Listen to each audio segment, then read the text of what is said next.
Hello everybody, it's game week 38. It's prediction time as things are getting a little bit saucy in the championship. 9 games remain. We're in single digits, everybody. We're going to be doing game week 38 predictions right here, right now. We will end it as we always do with a table calculator. Stay with me, get your score predictions in the section below. Let's get on with it. So we've got some absolutely tasty games this week, everybody. You look at the starting one, which is tonight, Bristol City versus Norwich. Norwich absolutely cataclysmic against Sheffield Wednesday. 2-0 up, home and hosed. Wednesday get back into it. And my outside shout, I had Norwich getting into the playoffs, as they always seem to do. They always seem to have a run at the end of the season. If we just have a quick look at the table right now, you've got Norwich in 12th, still close to the playoffs, but more than 6 points, and it's 7 points off. And what Wednesday have done is they've got themselves on that advantage of Norwich now in 11th.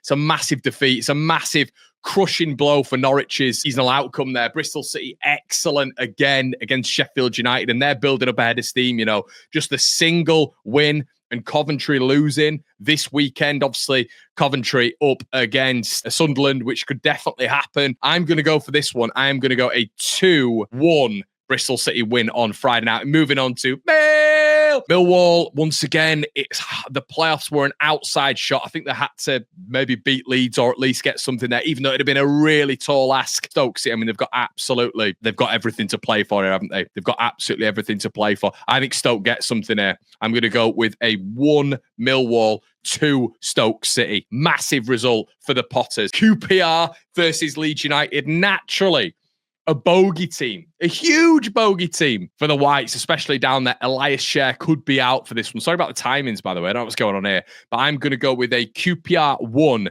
Leeds United 2. I think Leeds will get it over the line and get into the 80s when it comes to points.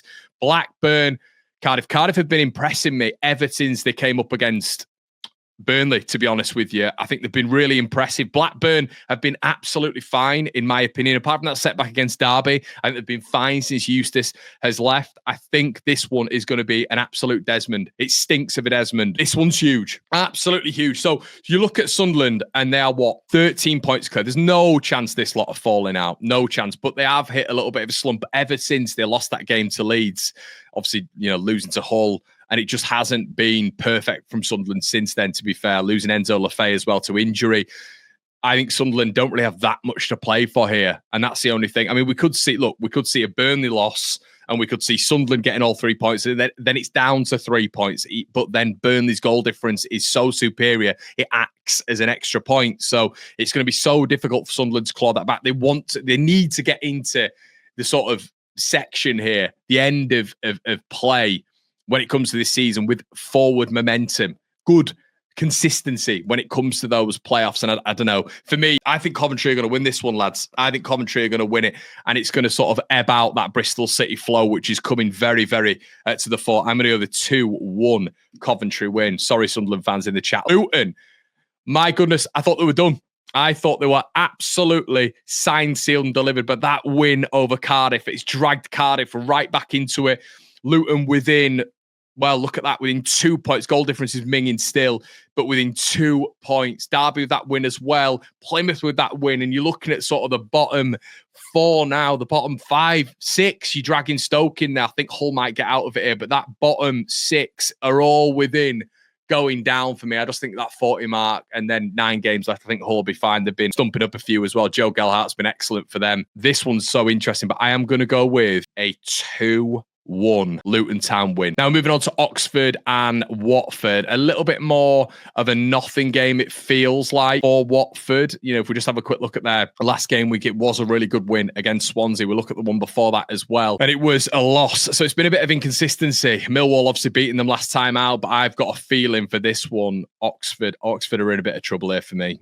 I think Watford are going to do them.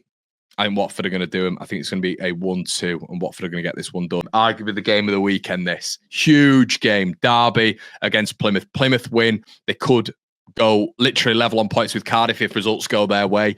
Derby win and they could get to 38 points, which is a massive total. It's huge. Absolutely huge. And even if they get a point and Cardiff lose, obviously Derby will be out the relegation zone. I've got a bit of a feeling, especially after their Derby's 2-0 win over Coventry, which was massive. And then you go back one as well. Derby beating Blackburn. They're on a bit of a momentum now. I think Derby are going to win this one. I'm going to go with a 1-2 for Derby, which gets them out. It's the North End, Portsmouth beating Leeds United, then losing to Plymouth is just the most Portsmouth thing ever. Plymouth not getting any away result all season, going to Portsmouth and winning with a Schmidt howler in net, in my opinion, when he was unbelievable against Leeds United. Preston can be a bit of a dogged side, so I'm going to go with a 1-1 here. A little bit further down, massive game in the calendar again when it comes to the top of the table. Implications for me. Burnley going to have too much. Egan Riley, that card being rescinded. Scott Parker, that card being rescinded again. I'm going to go with the Swansea 1, Burnley 3. Edwards has made such a massive difference. I think the shackles have been released. Burnley look to be flooding the box a lot more when the ball is out wide. And I think that's because they just know that that ball is going to bounce into the area and one of them could put the ball away. And there's a massive chance that their rear guard will be able to defend against any sort of transition that, let's say, a Swansea would have. But I don't want to be disrespectful to Swansea at all, really. Did beat Borough in their last time out at home. So who knows, but I am going to go with the Burnley 3-1 there. West Brom, Hull City. Now, we just have a quick look at Hull City, and Hull 2-1 win over Oxford. Massive. 1-1 away at Bristol City. The week before that, as well, a 2-0 win away at Plymouth. The week before that, a 1-0 away win at Sunderland. The week before that, 1-1 against Norwich. The week before that, 2-0 against Burnley, but they've been flying recently, Hull. They've been really impressive. So for me, I'm actually going to go with a 2-1 Hull win away at West Bromwich Albion. Steel City Derby. Sheffield Wednesday coming off the back of, you have a quick look at the results. 3-2 win away at Norwich. Massive. You look at the week before that as well. 3-0 win away at Plymouth. 2 wins away from home. 3 goals back-to-back, I should say. But then you look at Wednesday, the week before at home, they weren't good to be honest with you, against Sunderland. I thought Sunderland fully deserved that, and then obviously they get tonked by Burnley, which was a more even game than people thought. But you go back, they lost as well at home. These are top teams though, but the thing is with Sheffield Wednesdays, they do not have a good record against the top 4 teams at all. I'm going to go with a Sheff Wednesday because listen, form goes out the window. 1-1 against Sheffield United. Who were feeling the effects a little bit, I think, of Hamer, Sousa, and potentially Tyrese Campbell in terms of an injury. Not crisis as such, but I think Wilder, as he said in his press conference, is having to manage these players. So we calculate the table and we will start right at the bottom. This game week, I've got Derby getting out of it. And I think Plymouth is where this could be a problematic game week for them. I've got the 3 above them getting positive results, or well, Cardiff not thoroughly, but Luton in particular and Derby getting good results here. We go a little bit higher up, Hull continuing this absolute surge, and then we look at the playoff structure this weekend. I've actually got Bristol City getting into the top 6. Cov remain there as well. Sunderland on 69 points, no problem there, but yeah, I think Coventry are going to beat them this weekend, but even if they lose, they're still 10 points ahead of them. And at the end of the game week, I think Sheffield United are going to end outside the top 2 on goal difference. Leeds stay top. That's why goal difference means so much. Guys, let me know what you think in the comment section below. Do you agree? Do you disagree? And we'll be back with the watch-along tomorrow of Burnley, and we're going to be back with the watch-along, the Steel City Derby, baby, on Sunday. Buzzing for it. Make sure you like, comment, subscribe, and we'll see you on the other side.